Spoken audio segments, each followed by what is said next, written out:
धरती पर पैदा होते ही मैं भी 5 किलो सरकारी गेहूं का हकदार बन गया था। उन गेहूं को पीस पीस कर मैंने उत्तरायणी में ढेर सारे घुघुते बनाए और उन्हीं घुघुतों को खा खाकर मैंने जवानी में कदम रख दिया था। घुघुते खाकर अब मुझ में भी जवानी के हार्मोन्स निकल आए थे।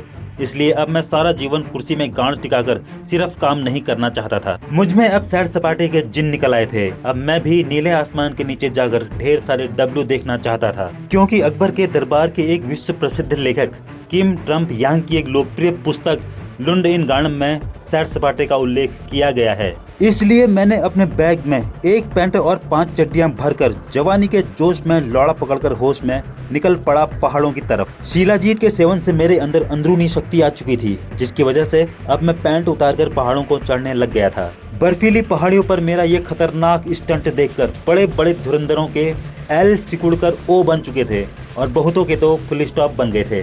जैसे जैसे मैं पहाड़ों पर चढ़ता जा रहा था, शिलाजीत का असर भी अब धीरे धीरे खत्म होता जा रहा था। कई जगह आसन ग्रहण करके मैंने इसका सेवन भी किया, पर अब बिजली बनना बंद हो चुकी थी। इसलिए कहीं मेरा एल भी सिकुड़कर ओ न बन जाए, मैंने जल्दी से पैंट पहन ली। किसी बकचोद ने कहा था कि सैर सपाटा करने से शरीर में यौवन सा खिला रहता है, पर मैं अपने शरीर का यौवन खिलाते खिलाते बूढ़ा पहुंच चुका था। इस जगह पर कहावत थी कि ज्यादा देर रुकने पर आदमी यहाँ बूढ़ा हो जाता है, इसलिए मैंने बिना आगे पीछे देखे वहाँ से फटाफट खिसक लिया, क्योंकि कहा जाता है कि बुढ़ापे में सेल जल्दी डाउन हो जाते हैं।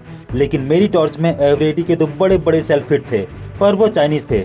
जितनी जल्दी चार्ज होते उसकी दुगनी गति से फुस्सो हो जाते। इसलिए अब मैं हिमालय से उतरकर गांव की तरफ निकल पड़ा। यहाँ मेरे आने की खबर सुनते ही इस गांव में दहशत का माहौल बन चुका था।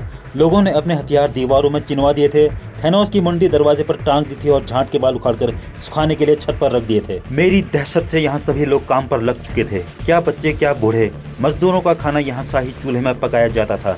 काम नहीं करने वालों को मैं केजीएफ में भेज देता था, जहां गरुड़ा उनकी गांड मारकर बाल मजदूरी कराया करता था। मेरे द्वारा लोगों के ऊपर इतना भयंकर अत्याचार मुझसे सहा नहीं गया और मैं डंडी पकड़कर दांडी यात्रा पे निकल पड़ा। और बाबा जान के जंगलों को पार करने के बाद अब मैं एक विद्यालय में पहुंचा। यहाँ कुछ विद्यार्थी मिलकर एक खेल खेल रहे थे और इनका खेल देखने के बाद मुझे भी अपने बचपन की याद आ गई, जहाँ हम भी एक खेल अक्कड़ बक्कड़ बम्बे बो लंड पकड़ के पूरे 100 खेला करते थे। ये खेल मेरे जीवन के लिए मील का पत्थर साबित हुआ, क्योंकि आज भी मैं लंड पकड़कर ही खेल रहा हूँ। बचपन में बुड्ढों की बात मान ली होती तो आज मैं भी डॉक्टर इंजीनियर में से एक होता, लेकिन किस्मत ने मुझे धोखा दे दिया।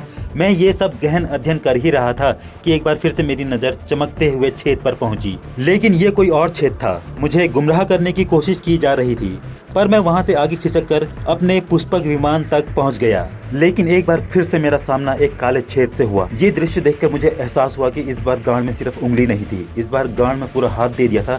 और ये दृश्य देखकर मेरे पिछवाड़े के 2 टुकड़े हो चुके थे और एक बार फिर से मैं बाबा जान के जंगलों से निकलकर सड़क पर आ चुका था। यहाँ कुछ हॉर्स पहाड़ों पर चढ़ रहे थे। मैंने कहा मुझे हॉर्स राइडिंग करनी है।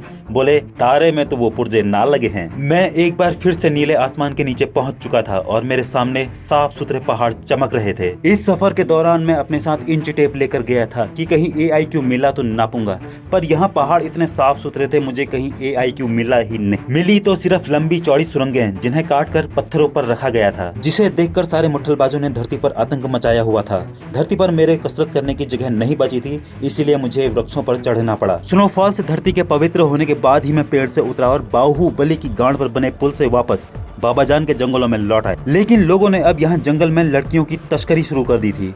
तस्कर मनमर्जी से लकड़ियों को अपनी पीठ पर बांध कर ले जा रहे थे, जिसके विरोध में यहाँ के जंगली जानवरों ने अपने अपने अंडे निकालने शुरू कर दिए थे। जानवर मेरे भी अंडे ना निकाल दें, इसलिए मैं जंगल छोड़कर वापस शहर की तरफ चला आया। यहाँ मेरा स्वागत ढोल नगाड़ों से किया गया। बाघ शेर के आतंक से दूर यहाँ सभी लोग मौज मस्ती में मगन थे। जुए के नाजायज अड्डे भी यहाँ खुलेआम चल रहे थे। बड़ों से लेकर बच्चों तक यहाँ सभी लोग 1 का 2 बनाने में व्यस्त थे। पब्लिक ने सुदर्शन चक्र को मांगकर मौज मस्ती के लिए धरती पर खड़ा कर दिया था। बाबा जान के जानवरों द्वारा बलिदान दिए गए अंडे यहाँ एग रोल के लिए फ्राई हो रहे थे। राजा बुंडबाज के शाही पुल को फोटो खिंचवाने के लिए सजाया गया था, जिससे उत्साहित होकर पुल पर भारी भीड़ उमड़ चुकी थी। तभी लोगों की भीड़ से निकलकर मैं अपने पुष्पक विमान में बैठकर निकल पड़ा अल्मोड़ा के लिए।